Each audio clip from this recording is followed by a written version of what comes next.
দেখুন, আমি তো শিক্ষক ছিলাম, সবাই জানেন। শিক্ষকতা থেকেই আমি রাজনীতিতে যাই। তো যারা নিউজ করেছেন যে আমি রাজনীতিকে অলবিদা জানিয়েছি, আমি তাদের উদ্দেশ্যে কিছু বলতে চাই।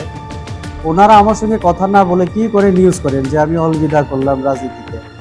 রাজনীতিতে ছিলাম, আছি, আর শিক্ষক ছিলাম, আমি ছুটিতে ছিলাম। তো তার জন্যই এখন আমি দীর্ঘদিনের পর আবার বিদ্যালয়ে আমি এলাম।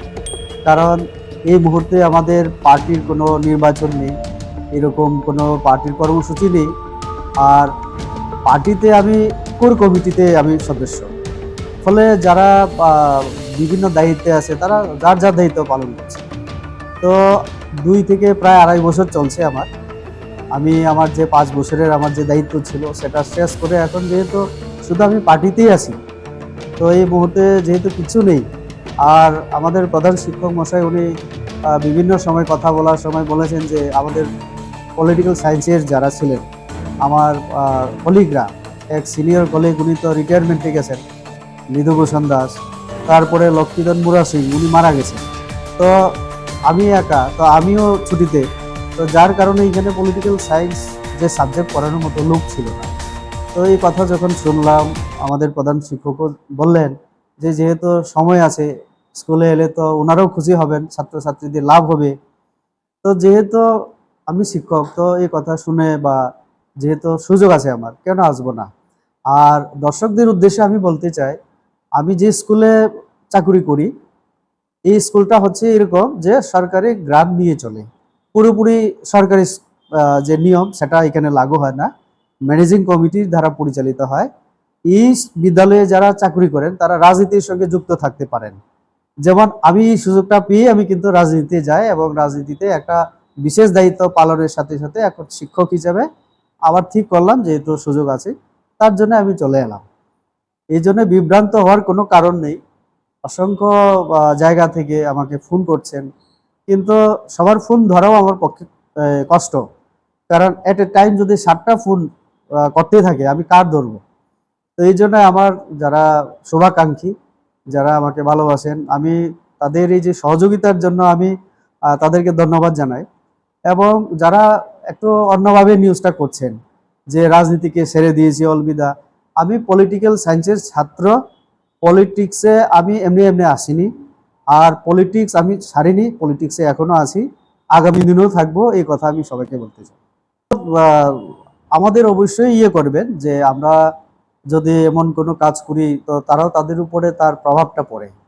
আমি যদি নেতিবাচক মানসিকতা নিয়ে কথাবার্তা বলি তো তাদের উপরে পড়ে সেটা।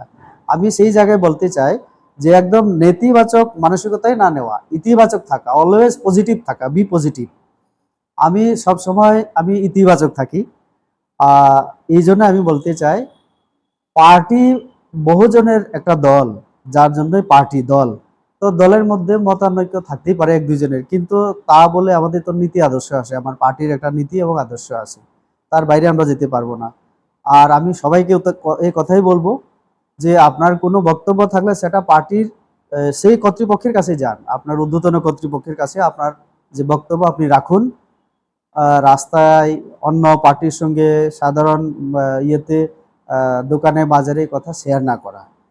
এবং মানে পার্টি কর্মী যদি হয় তাহলে পার্টির কর্মী যে কর্তব্য আছে কতগুলি, এটা পালন যাতে করে সবাই। আমি পার্টিতে আছি বললাম না, আমি বিজেপির একজন সক্রিয় কর্মী। পার্টি যে কোনো সময় ডাকলে আমি মানে সে কাজ করতে আমি রাজি আছি। এবং আমি তো এখন আর এমপি নেই, তো 2028-এ যদি পার্টি আমাকে সুযোগ দেয় আমি আরো সেই সুযোগ নেওয়ার জন্য আমি অপেক্ষায় আছি।